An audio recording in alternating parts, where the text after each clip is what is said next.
Bienvenidas y bienvenidos a su programa Ya lo dijo la Corte, en el cual analizamos los fallos emblemáticos, las sentencias más relevantes del Tribunal Constitucional de México. En esta ocasión vamos a platicar con nuestros invitados de la sentencia que resuelve el amparo en revisión 543, diagonal 2022. Se trata de un importante pronunciamiento de la Suprema Corte en el cual se analizan dos derechos de gran relevancia, dos derechos que van de la mano también en lo argumentativo y desde luego en lo fáctico, que son el derecho al medio ambiente y el derecho de acceso a recursos hídricos, lo que se conoce como derecho al agua. Sobre esto vamos a platicar con Fernando Sosa Pastrana. Fernando, bienvenido a Ya lo dijo la Corte. Muchas gracias, doctor. Es un gusto volver a estar con usted y emocionado de volver a platicar otra vez. Y sobre todo con un tema tan relevante. Sí, claro. Y también le doy la bienvenida al programa a Pablo Francisco Muñoz Díaz. Pablo, bienvenido a Ya lo dijo la Corte. Muchas gracias por tenerme de cuenta y muchas gracias por estar con ustedes. Qué amable sobre este tema. Qué amable, Pablo. Un tema que ofrece una perspectiva, creo yo, muy interesante. Se trata de un amparo en revisión, Fernando, que transita del juzgado de distrito a la Corte, que es objeto incluso de una facultad de atracción, en fin. Cuéntanos cómo llega y por qué llega a la Corte. Un grupo de la sociedad civil consideró que una, digamos, inactividad o omisión por parte de las autoridades administrativas respecto a la salvaguarda de una zona hídrica que ellos consideraban que estaba en sobreexplotación, es decir, que estaba siendo agotada sin que hubiera una forma o un mecanismo específico para evitar esta explotación, pues acudió contra el amparo contra ese acto administrativo. El juez no tuvo la oportunidad de poder pronunciarse o adelantar en el fondo. ¿Y por qué no tuvo la oportunidad? Porque sobreseyó. ¿Qué quiere decir esto básicamente? Consideró que estas organizaciones de la sociedad civil más particulares no contaban con el interés para impugnar, porque no acreditaron el beneficio que les daba estar en el entorno o el beneficio como consecuencia del argumento de afectación ambiental que traían. Y entonces, la parte interesante es que la Corte, que ha tenido una perspectiva muy constante, por lo menos la primera sala, de tener mucha sensibilidad en estos casos, decidió ejercer la facultad de atracción. Es decir, decidió empezar a analizar no solo el tema de la legitimación, que posteriormente fue objeto de otros estudios, sino también ver cómo esto podía tener un impacto para efectos de llegar a la justiciabilidad de los derechos ambientales, sobre todo el derecho a la igualdad hídrica, al derecho al agua, por hacerlo en términos más sencillos, y dos, ¿qué podemos esperar de este derecho, tanto en su contenido material, su contenido obligacional, como también en su contenido internacional? Digamos, es un derecho que está íntimamente vinculado con otras normas. Entonces, digamos que este fue el camino muy básico para obviar algunos aspectos procesales de cómo llegó a la Corte. Llegó para analizar quiénes pueden reclamar, pero no se quedó la Corte en ese punto, sino también qué pueden reclamar, cómo lo pueden reclamar y qué pueden esperar de ciertos reclamos. En concreto, cuando nos encontramos con la inactividad del Estado. Porque cuando pensamos en el amparo, sobre todo en DESCA, siempre pensamos en el acto del Estado que haga un menoscabo a un derecho económico, social, cultural y ambiental. Pero también la omisión es un silencio administrativo que puede ser tan fatal como la acción. Y entonces la Corte y sobre todo los precedentes han sido muy cuidadosos para ver este adverso y reverso del actuar administrativo. Que ahorita justamente vamos a platicar sobre ese concepto que la sentencia construye de omisión administrativa, incluso violatoria de normas convencionales, Sí, claro. que creo que es una parte muy importante. Pablo, un minuto nada más para detenernos en esta parte de la legitimación activa, porque en un país donde ha habido tanta agresión al medio ambiente, donde estamos en una crisis climática de la que participa no nada más México, sino muchos países, pero desde luego en México se ha sentido y se va a seguir sintiendo de manera muy impactante, y también en lo que trasciende al derecho al agua, me parece que hace falta fomentar la litigiosidad, que estos casos lleguen, que se diriman con criterios jurídicos y que los tribunales tengan la oportunidad. Te pregunto por los aspectos de, por ejemplo, materia de otros precedentes, incluso en la Corte, el tema de servicios ambientales y el tema de entorno adyacente como llaves para poder abrir esa puerta de la legitimación activa en los juicios de amparo medioambientales, si fueras tan amable. Sí, claro. Como tú bien dices, el problema que se ha tenido con mucho el juicio de amparo, que se volvió demasiado técnico, es que cualquier persona cuando quiere reclamar, en este caso omisiones, y quiere acceder a la justicia, el primer problema que se topa es cómo llego o cómo acredito que estoy resintiendo, en este caso, un perjuicio, y ese perjuicio puede ser justiciable. En materia ambiental, yo creo que es donde la Corte ha caminado de manera uniforme, en las dos salas, inclusive el Pleno ha ido en ese sentido de tratar de magnificar y darle densidad a un interés legítimo que se ha vuelto mucho más técnico que práctico. Ahora, ¿cuáles son estos principios? Hay que tomar en cuenta los servicios ambientales. Al final del día, o sea, el medio ambiente o algo, pues todos obtenemos algo del medio ambiente y a partir de estos servicios que me presta o que yo me beneficio, pues puedo tener un interés.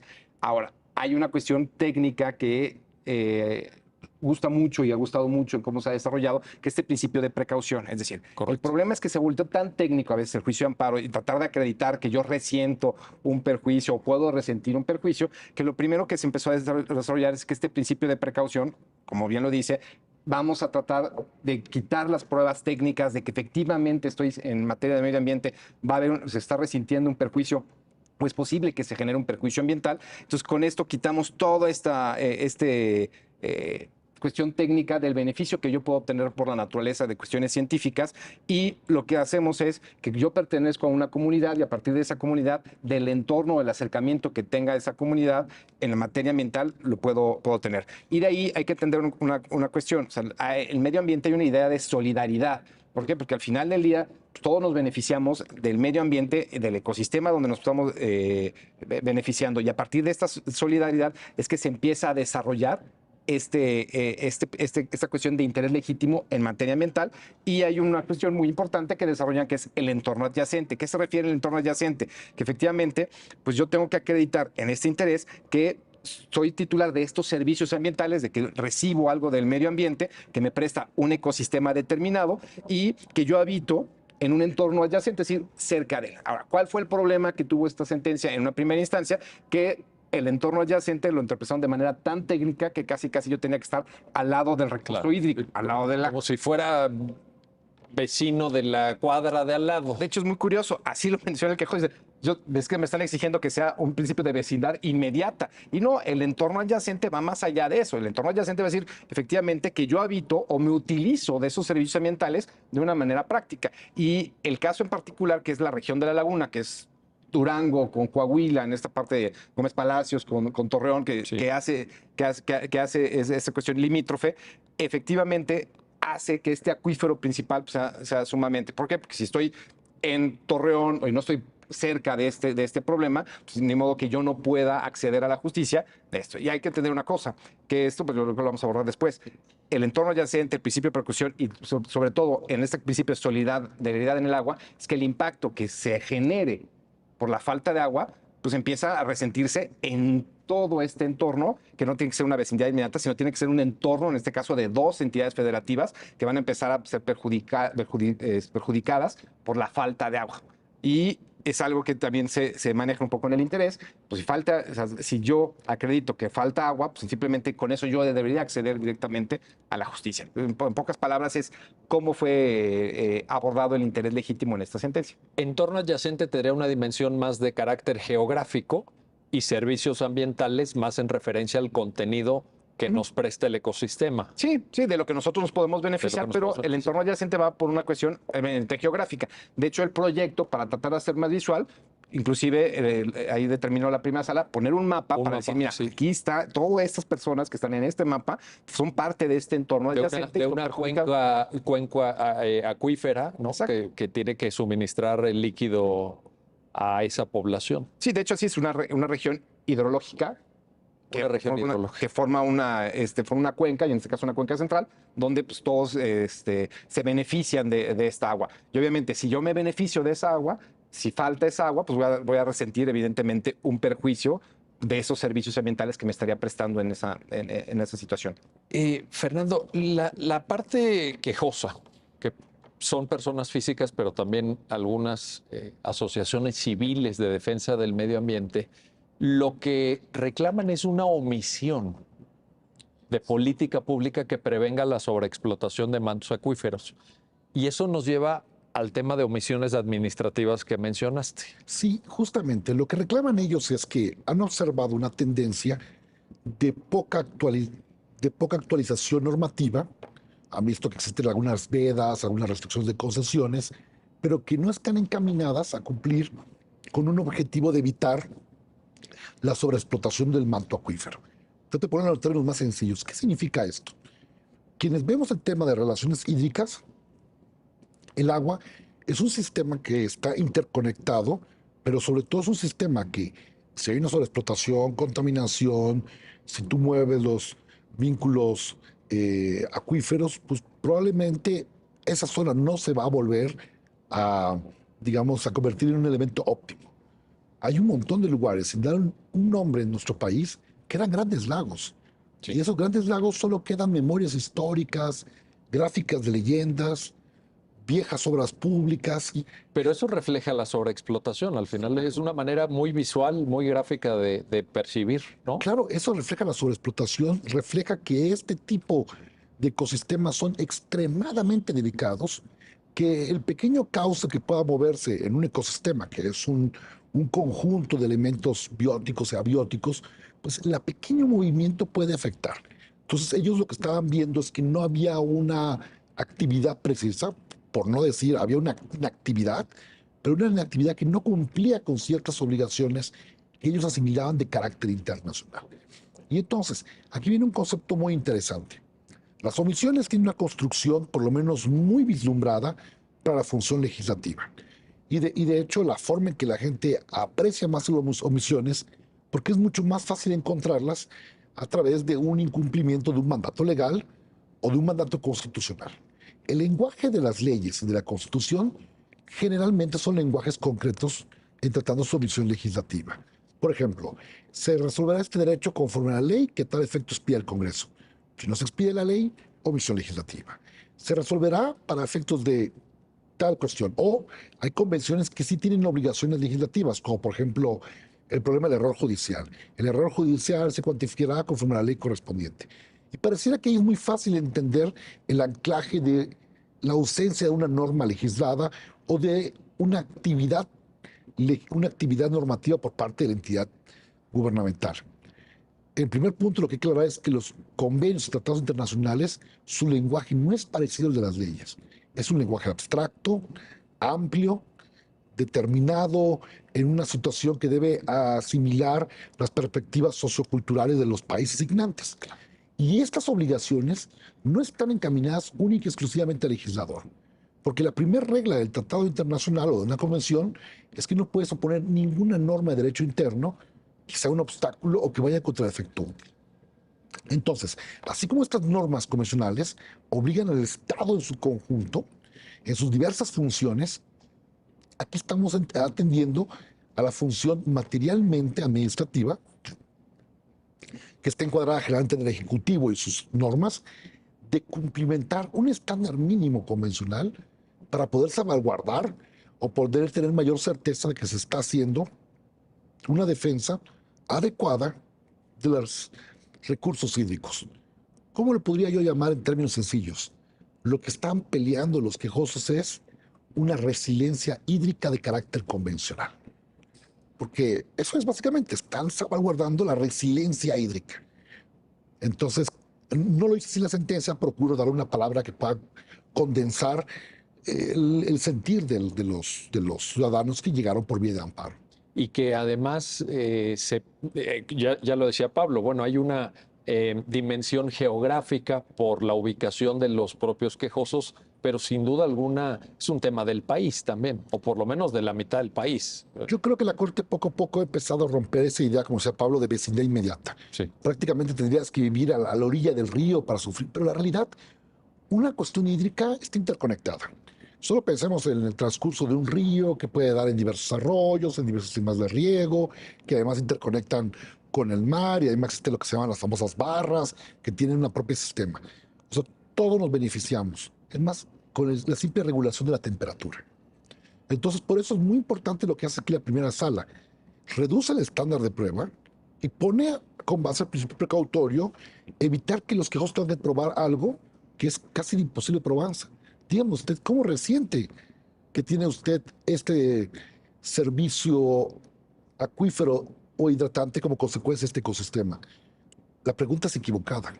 Yo me preguntaría mejor cómo vas a resentir la falta de ese recurso. Y para probar eso, es un extremo que no deberíamos llegar. Hay que anticiparnos, Pablo. El principio de precaución nos ayuda también a eso. Sale de la lógica de acredítame el daño y dice, ante la incertidumbre científica, ante la carga probatoria exorbitante que le tendríamos que pedir a los quejosos, pues mejor nos vamos por un principio de precaución y un tema que está mencionado en la sentencia que también entiendo que funciona en el marco del principio de precaución, que es indubio pro natura. Cuéntanos esa parte. Es parte de lo mismo, o sea, y sumando un poco a lo que dijo Fernando, es que es muy importante.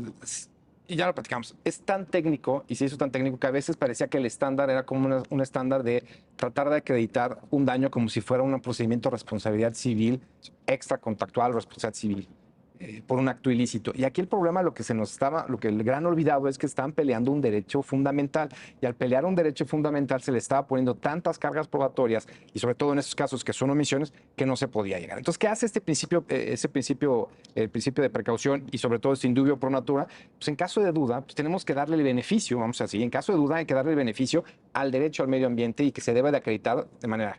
¿Qué se hizo?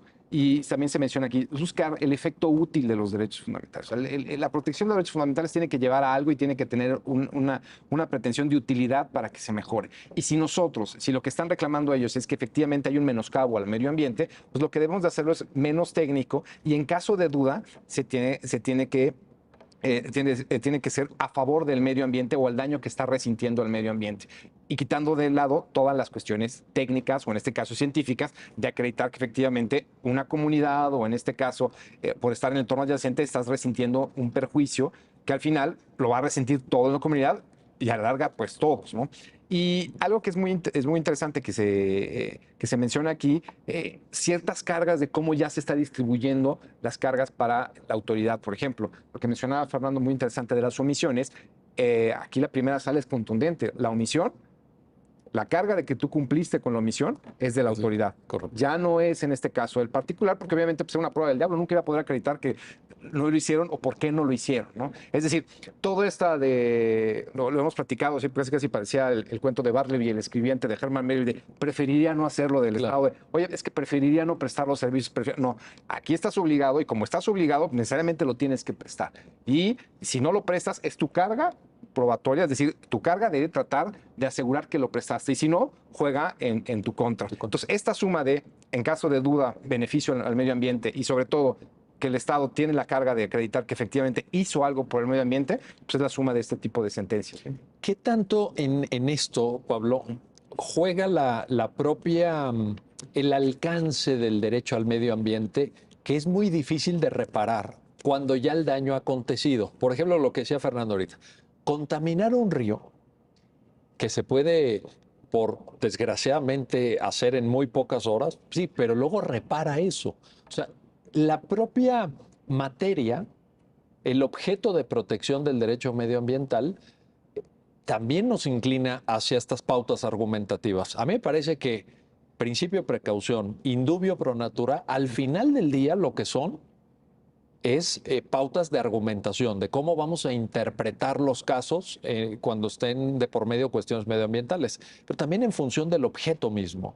El hecho de anticiparse y no, como en otros derechos o en la propia litigación civil de derecho de daños tradicional, donde puedes tener alguna forma de reparación, pero aquí la reparación es increíblemente tortuosa, si es que se puede dar incluso, porque habrá casos donde no se puede dar. Sí, evidentemente, por ejemplo, en este que se ordena que se haga un plan para que ya se evite la sobreexplotación y que el juez se le pone una carga, en este caso al juez del cumplimiento de amparo, que dé ese seguimiento a ese plan de acción que tiene que hacer, es un gran avance. lo importante yo creo que hay que ir paso a paso y este tipo de indubio pro natura, el principio de precaución, lo que están abriendo es una puerta. Recordar cómo realmente se hicieron el tort law en Estados Unidos, cómo se fue abriendo, y independientemente que tiene una cuestión de reparación, también tiene un gran efecto inhibitorio para las conductas ilícitas que se van generando. Es decir, cuando abres la puerta y sabes que vas a ser responsable porque estás generando daño y sobre ese daño lo vas a tener que pagar, evidentemente hace que las conductas se piensen dos veces porque va a tener un impacto económico. ¿Qué hacen este tipo de litigios? Cuando abres la puerta para que cualquier persona que resienta, que cumpla ciertas características, que tenga un interés legítimo, pueda acudir y reclamar las omisiones que está teniendo el Estado hacia el medio ambiente, en este caso, el derecho humano al agua, pues abres una puerta muy, muy grande para que la gente ya pueda reclamar cuando pues cuando falte agua o el agua no esté de calidad, que eso también estás abriendo la puerta para que lo puedas reclamar, porque también es una omisión que yo creo que después ahorita lo vamos a abordar, ese tipo de omisiones que fue fijando esta sentencia como parámetro, que hay que asentarlo. Esta sentencia es obligatoria. O sea, al final del día, bajo las nuevas reglas de la ley de amparo, este es un precedente obligatorio para los jueces de distrito porque les va a abrir la puerta para que cualquier persona que resiente un perjuicio del derecho humano al agua pueda acudir a reclamar. Sin duda. En materia sin duda, de medio ambiente, Fernando, pero específicamente en derecho al agua, tenemos una actuación que está en lo que corresponda a la jurisdicción y en lo que corresponda a lo administrativo. Te lo digo porque muchas veces, además de las sentencias, además del carácter vinculante a los presentes y todo, pero al final del día son políticas públicas lo que se requiere. Y eso hace que el control jurisdiccional tenga ciertas especificidades. Ha sido muy discutido cómo controlar políticas públicas, cómo ser deferente hacia órganos como estoy pensando en Comisión Nacional del Agua, que tiene sus propios expertos, etcétera. Sí. ¿Cómo juega ahí el papel de un tribunal constitucional? Voy a tomar el ejemplo del interés legítimo, el acreditamiento del daño. Si le hacemos una lectura equivocada, pareciera que le estamos imponiendo toda la responsabilidad del Estado. Sí es responsable, pero ojo, justamente esa idea del principio indubio pro natura o que ellos están a acreditar qué han hecho, no es que se le imponga una obligación extra del Estado, es que ya tenían que hacerlo. Pero además, esto parte de una diferencia judicial. El juez no le está diciendo o no le exige un estándar probatorio, le da libertad probatoria. Correcto. Para que Pero distribuye carga. Claro, hacia quien le corresponde, claro, que es la autoridad, y a quien le corresponde también la deferencia técnica, que es la autoridad, porque nunca le dice, tú vas a acreditarme con A, B, C, D, E. Dice, tú acredítalo. Entonces le da deferencia técnica, le da deferencia administrativa, le da deferencia también en sus planes de trabajo y sobre todo le permite y le da la oportunidad de visibilizarlo. Entonces, no es que el control judicial esté siendo poco diferente. Creo que esta visión parte de la diferencia que tiene un órgano de carácter técnico, no de carácter especializado. Ahora, como bien se adelantaba Pablo, no le dice exactamente qué hacer, le dice elabora un plan donde debe tener ciertos elementos y condiciones específicas. Lo que sí es un punto de partida. Pensemos, el derecho al agua está claramente vinculado con el derecho al medio ambiente. sí. Pero además, el derecho al medio ambiente, como sabemos, es un derecho de carácter transversal. Sin medio ambiente no puede haber un desarrollo de vida pleno, no puede haber un desarrollo a libre desarrollo de la personalidad, etcétera, ¿no? Es un El derecho a la salud. A la salud, como decía en el caso Poblete Vilchis, Sí. es un derecho de construcción. Sin este no se pueden desarrollar los demás derechos. Ahora, nuestra Constitución y nuestros órganos internos de normatividad, pues sí prevén, digamos, concepciones muy generalizadas. El artículo 4, como lo tenemos en la Constitución, en su párrafo quinto, 127, 115, tratándose de las facultades del municipio, o 122, apartado C. Pero no dice qué hacer. Y esto podría malentenderse como una carta libre de poder hacer cualquier programa y basta con acreditar un programa para cumplir con un derecho fundamental. México, a diferencia de otras legislaciones o constituciones, hemos dejado hace mucho tiempo atrás la idea del cumplimiento de las normas programáticas para salvaguardar derechos fundamentales. Y a diferencia de algunas constituciones como la española, nosotros no tenemos una subdivisión. Entonces las normas programáticas son insuficientes, sino que tienen que cumplir con una finalidad. ¿Cuál es el parámetro que toma la Corte? Dice, bueno, a falta de especificidad, hay que ir a las normas de derecho internacional que, aunque no sean tratados, sí desarrollan obligaciones duras, sí desarrollan obligaciones convencionales fuertes como las del Protocolo de San Salvador, como la propia Convención Americana. Entonces, esas son, por ejemplo, varios protocolos que usamos nosotros para desarrollar esas obligaciones fuertes. Y encontramos entonces, por lo menos, que la autoridad tenía, para no caer en omisión, que ver un halo de obligaciones que se tipificaban en un trinomio. Obligaciones de respetar, obligaciones de proteger y de cumplir. ¿Qué quiere decir esto? Que esta sentencia lo que hizo fue darle densidad convencional a artículos constitucionales para que la política pública no fuera un acto de arbitrariedad o de desconocimiento del ecosistema internacional, sino que la política pública tuviera como un barómetro la racionalidad constitucional y los pactos internacionales partiendo de las buenas prácticas que están encontradas en los protocolos, lineamientos, recomendaciones de organismos especializados que le da a la autoridad, digamos, el camino que tenía que trazar atendiendo las peculiaridades mexicanas. Ahí está. Bueno, vamos a hacer una pausa, no se vayan, estamos platicando con nuestros invitados sobre la sentencia que resuelve el amparo en revisión 543 diagonal 2022 y esta confluencia de derechos creo que van de la mano, ya lo acabamos de escuchar, el derecho al medio ambiente y el derecho al agua y también, por supuesto, las omisiones administrativas que vulneran estos derechos y que vulneran nuestro marco convencional. Sobre esto seguiremos platicando, no se vayan, regresamos enseguida.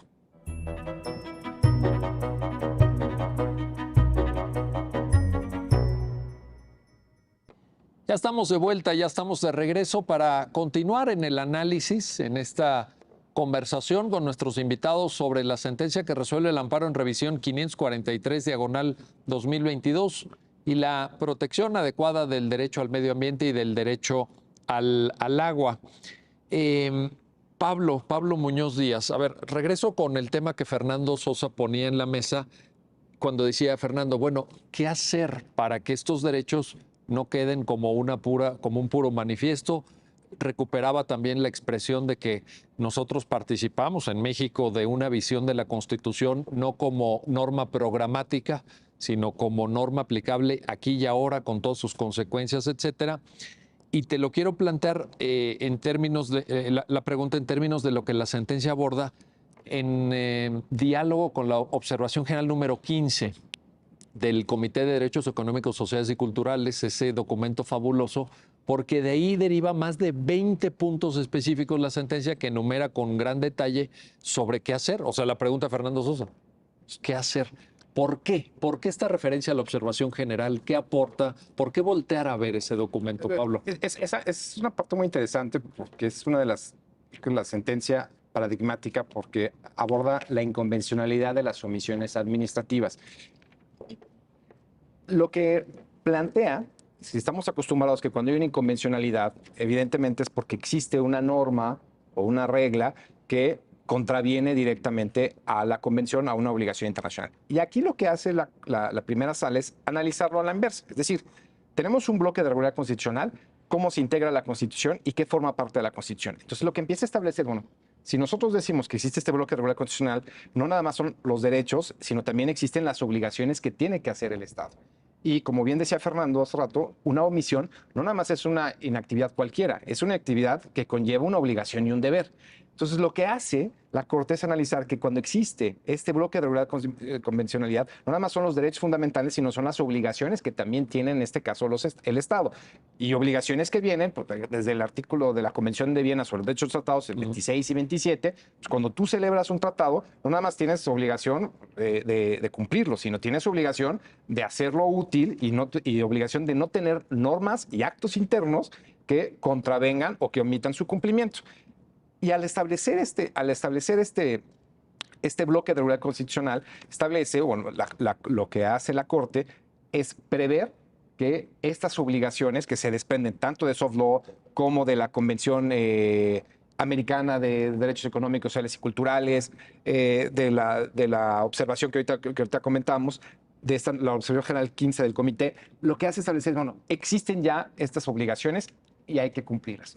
Y lo que hace es marcar los deberes que el Estado mexicano, como ser parte de ello, lo tiene que Me hacer. parecieron muy concretos. Sí, o sea, lo fue desarrollando, pero como lo estableció Fernando, hay tres obligaciones principales, ¿no? Una obligación de respetar, de proteger y de cumplir. Y estas obligaciones son internacionales para el Estado mexicano en el derecho humano al agua y sobre todo al medio ambiente. Oye, déjame, ¿y forman parte, Pablo, de la Constitución? Y es un punto fundamental que tiene la sentencia. Dice, estas obligaciones forman parte de la Constitución. Es decir, todos los derechos fundamentales, como sea este bloque de regla constitucional, forman parte, pero también las obligaciones. ¿Qué implica que existan estas obligaciones? Que son deberes que el Estado debe de cumplir. Y al momento que las va narrando uno a una en esta sentencia, en la primera sala, se empieza a establecer, estas son tus obligaciones. Vamos a analizar el caso concreto, cuáles cumpliste y cuáles no cumpliste. Y obviamente, pues empieza a decir, bueno, tienes que respetar. ¿Y qué implica respetar? Abstenerte. Abstenerse de hacer conductas, de discriminar para el acceso, por ejemplo, al agua. ¿Qué tienes que proteger? Bueno, tienes que proteger, adoptar medidas legislativas y administrativas para proteger el medio ambiente, en este caso el derecho al agua. Y tienes que cumplir como tienes que preservar al agua.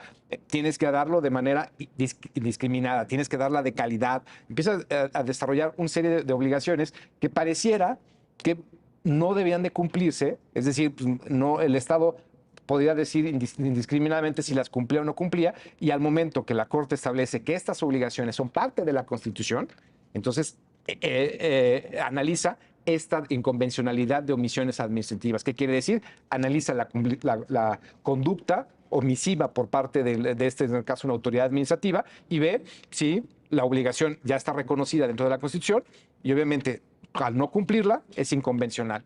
Y este es un gran avance, pues, para tratar de cerrar este gran tópico que existía sobre la convencionalidad e inconvencionalidad de las leyes. Ahora ya es inconvencionalidad, en este caso, de omisiones administrativas. ¿Qué va a implicar esto y cuál es el gran cambio? Que ahora las autoridades administrativas, pues, no nada más deben de cumplir, proteger los derechos fundamentales, sino deben de respetar y cumplir esas obligaciones que están dentro de los tratados internacionales de derechos humanos y sobre todo de algunas obligaciones o de lo que llamamos nosotros soft law, que son opiniones que hacen, en este caso, observaciones o los comités sobre la forma que se está desarrollando los derechos económicos, sociales y culturales, ¿no? Que, por cierto, no es materia de este programa, otro día lo platicaremos, pero esa diferencia entre soft law y hard law probablemente ya se haya relativizado, ¿no?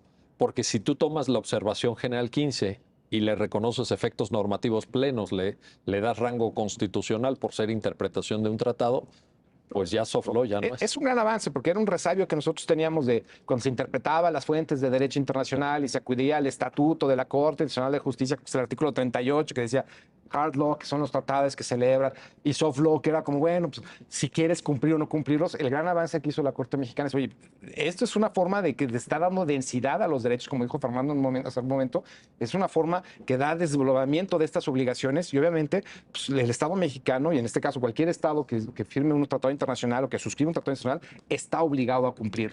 Y le da esta densidad constitucional que, como ya decían, y este es yo creo uno de los párrafos más importantes que tiene esta sentencia, que establece que esas obligaciones forman parte y son Constitución. Son Constitución.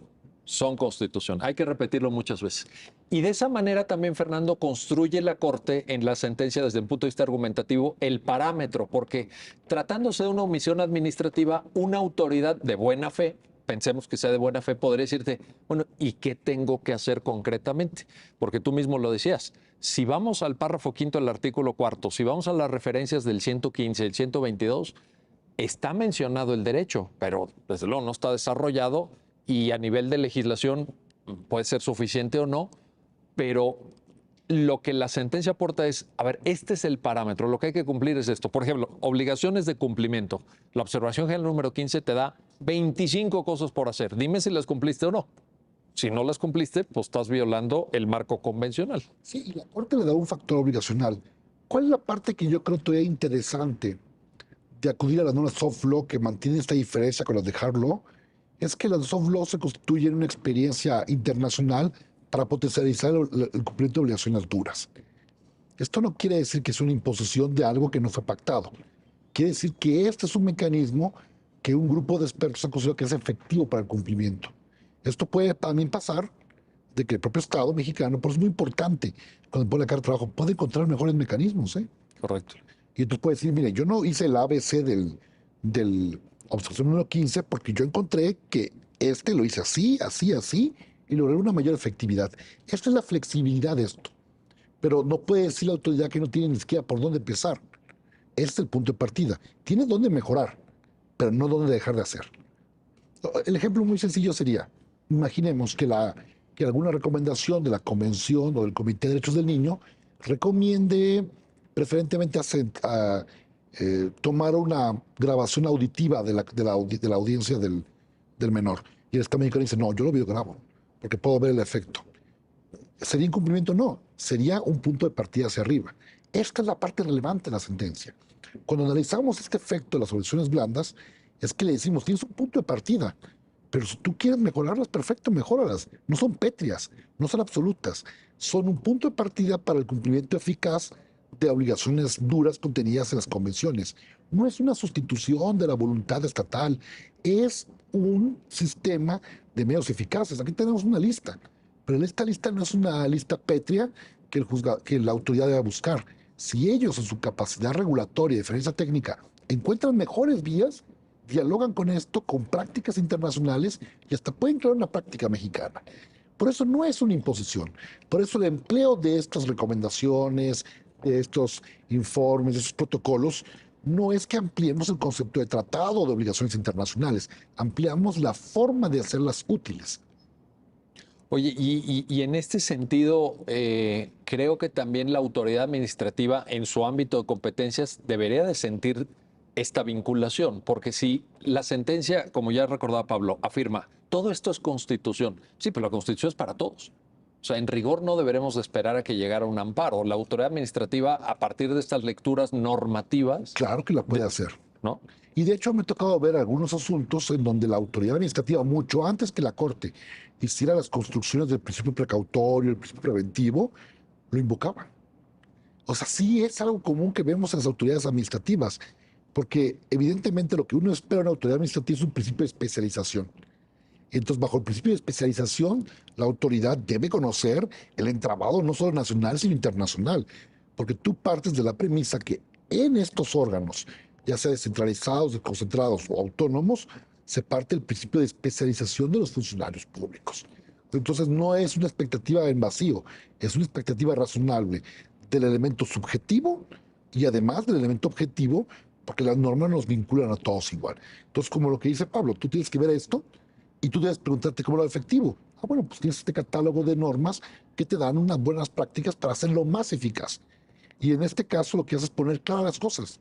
Por lo menos lo que tú tienes que tratar de hacer es lo que te dice la observación número 15 y estas tres obligaciones perfectamente desmembradas. Por lo menos.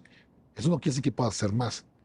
Ojalá. Ojalá, por eso es interesante ponerlo Pero así. si ya el punto de partida es una omisión administrativa, bueno, pues y creo que señalar el parámetro y el marco es una gran aportación de la sentencia. Sí, y es una aportación que le da un piso mínimo. Por eso siempre hago este hincapié. No le robamos creatividad al administrador. Le damos un punto de partida con base a obligaciones convencionales y le decimos, ojalá y sea por lo más. Sin duda. Pablo, hay una parte de la sentencia que puede resultar llamativa y que en todo caso habrá quien opine a favor o en contra, etcétera, que tiene que ver con los efectos. ¿Por qué con los efectos? Porque en el propio listado que la sentencia toma de la observación general número 15, estos más de 20 puntos de que usted, mire, usted puede hacer 1, 2, 3, 4, hasta más de 20. Pues algunos de ellos implican política pública que no se puede conseguir el día de mañana, implican modificaciones a materia regulatoria, por ahí se menciona la necesidad de actualizar o expedir eventualmente normas oficiales mexicanas, etcétera. Y yo te quiero preguntar por el efecto de la sentencia y el seguimiento para que la sentencia sea acatada, porque así como decías, hay precedente obligatorio, los juzgados de distrito y todo, sí, pero esto se traslada luego a órganos administrativos. Un comentario. Es muy interesante y obviamente es un gran avance que está teniendo este tipo de sentencias porque no nada más es pues, soltar y que sea una victoria pírrica y que sea una bonita victoria en papel, sino de nada sirve una sentencia donde se reconocen ciertas obligaciones y omisiones administrativas, pues, para que nadie le dé seguimiento. Entonces, en los efectos que fija esta sentencia, parte de lo que solicitaban parte de los quejosos es decir, oye, ya no estés dando concesiones sin que haya primero una manifestación de impacto ambiental, sin que no haya un estudio. Entonces, para eso, tomando en cuenta que los mandatos a partir de la observación 15 son contundentes, que tienes que, en cuestiones del medio ambiente, los mandatos son disponibilidad, calidad y accesibilidad sin discriminación al agua. Vamos a hacer un programa conjunto para la preservación, el suministro y saneamiento de este acuífero principal de región lagunera, de esta cuestión agrícola. Es decir, si vas a este programa conjunto, ¿qué tienes que observar? Evidentemente tienes que ver cualquier concesión que tienes que dar, asignación o concesión, tiene que hacerse previamente una manifestación de impacto ambiental. Después, este programa conjunto, como tiene que tener un subprograma y para que se siga un cronograma. Es decir, toda esta serie de obligaciones vamos a ponerlas en papel con un programa conjunto para que se vayan cumpliendo. Disponibilidad, calidad y sobre todo accesibilidad. Y ahora, eso es en el ámbito administrativo.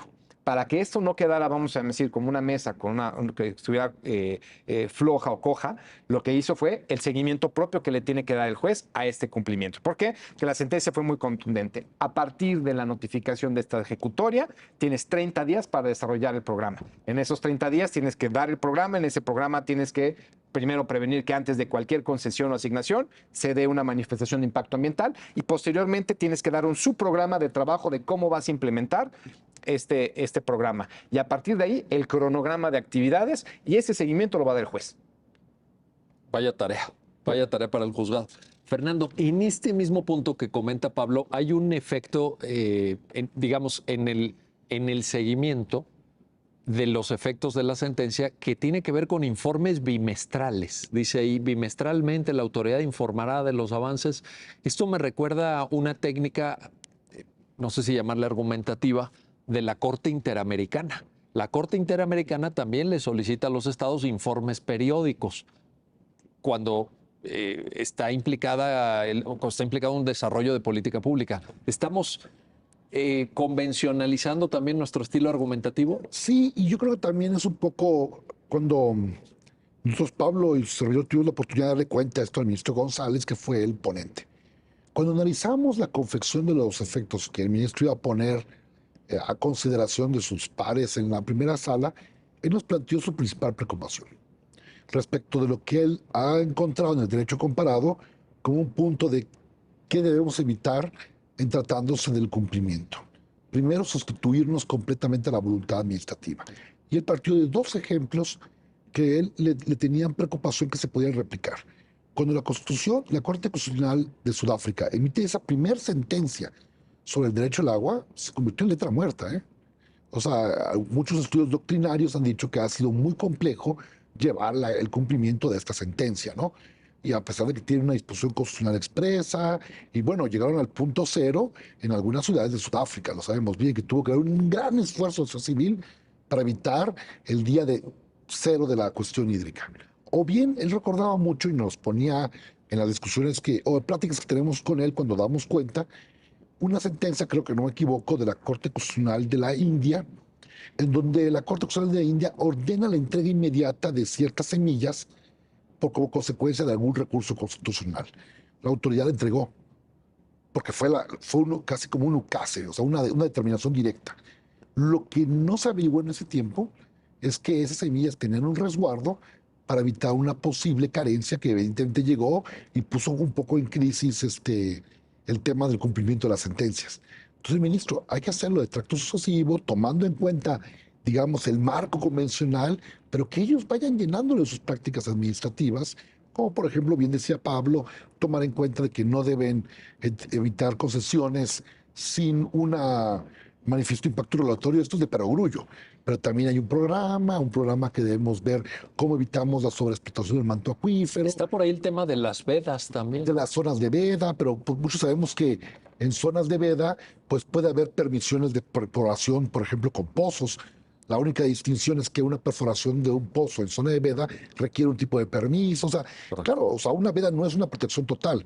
Es decir, Pero es una herramienta más, una ¿no? Que se herramienta de suma instrumentación a la- que sí requiere un control muy estricto de cómo se usa. Por ejemplo, una perforación, no viene en la sentencia, de un pozo en una zona de veda implicaría la instalación de un medidor que te establece cuántos metros cúbicos estás utilizando y sobre esa cantidad y con un medidor determinado por la Universidad Mexicana te van a cobrar un pago de derechos. Está claro, o sea, te permite, pero está ultra vigilado.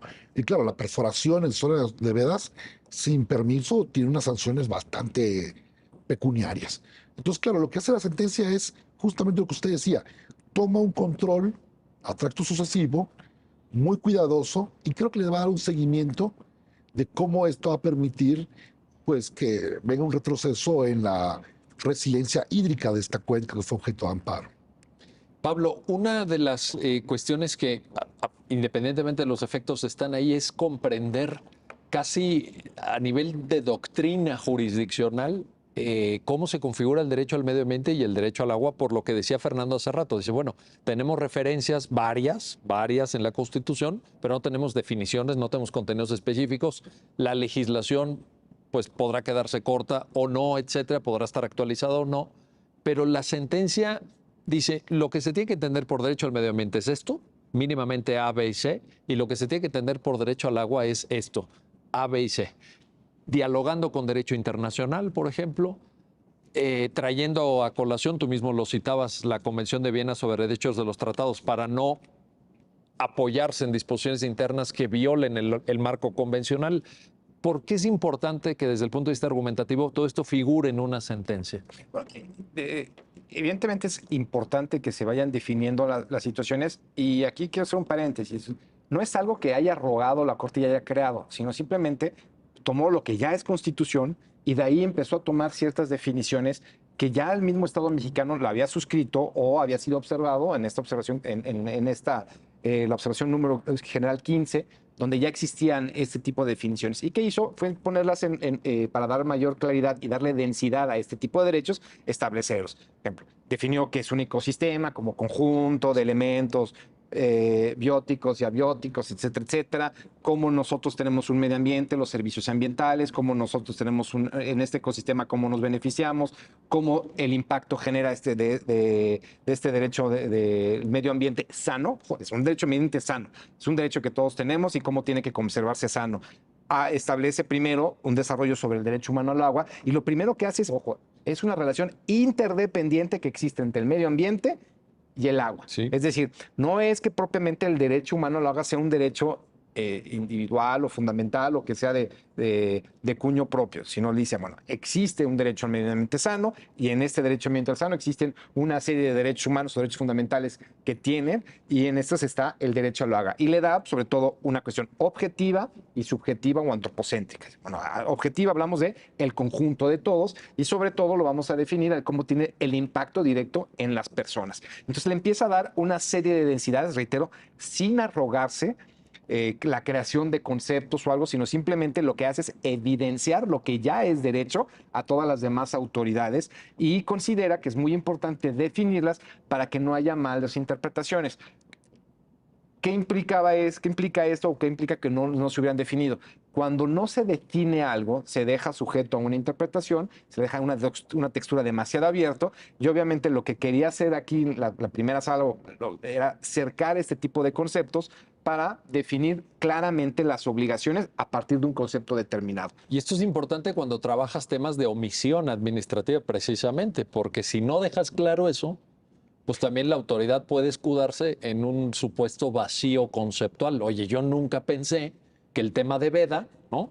O el tema que también está mencionado en la sentencia de vamos a actualizar el marco jurídico de las normas oficiales mexicanas, pues formara parte de mi obligación de hacer cumplir el derecho al agua, por ejemplo. No, y además es fundamental porque ojo, tampoco es que en sede nacional no existieran estas obligaciones. Está el artículo 4 constitucional, está la misma Ley General de Equilibrio Ecológico y Ambiental. O sea, existe un marco jurídico. La Ley de Aguas Nacionales. La Ley de Aguas Nacionales, donde ya establece una serie de obligaciones. El problema que tiene ese tipo de legislaciones que no definen o dejan demasiado abiertos ciertos conceptos. Entonces lo que se hizo fue juntar todo el derecho, reitero, el que ya había suscrito México, el que ya existía con la Observación General número 15, en la Convención sobre los Derechos Económicos y Culturales, criterios propios de la Corte Interamericana, y lo que hizo fue cerrar este tipo de definiciones para tratar de ver de lo que estamos hablando. Es decir, lo importante que hace esta sentencia es definir, llamar las cosas por su nombre, y a partir de eso dice, vamos a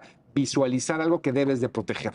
Y algo que puede ser tan etéreo como el derecho al medio ambiente, que, por favor, eso, sano, porque todos tienes un derecho al medio ambiente, sí, pero sano. ¿Pero a qué medio ambiente? ¿A qué ambiente? Un ambiente sano, a un ecosistema donde realmente existan cuestiones de organismos con vida, organismos que no tengan vida, etcétera. Y hace esta sentencia que es virtuosa en conceptos, pero se cerca muy bien las obligaciones que tienen las autoridades administrativas en este aspecto y les da una densidad que el marco jurídico en sede nacional propiamente no lo distribuía de tal manera. Entonces, establece de manera contundente qué se entiende, qué no se debe de entender y a partir de ahí, qué estás obligado a hacer.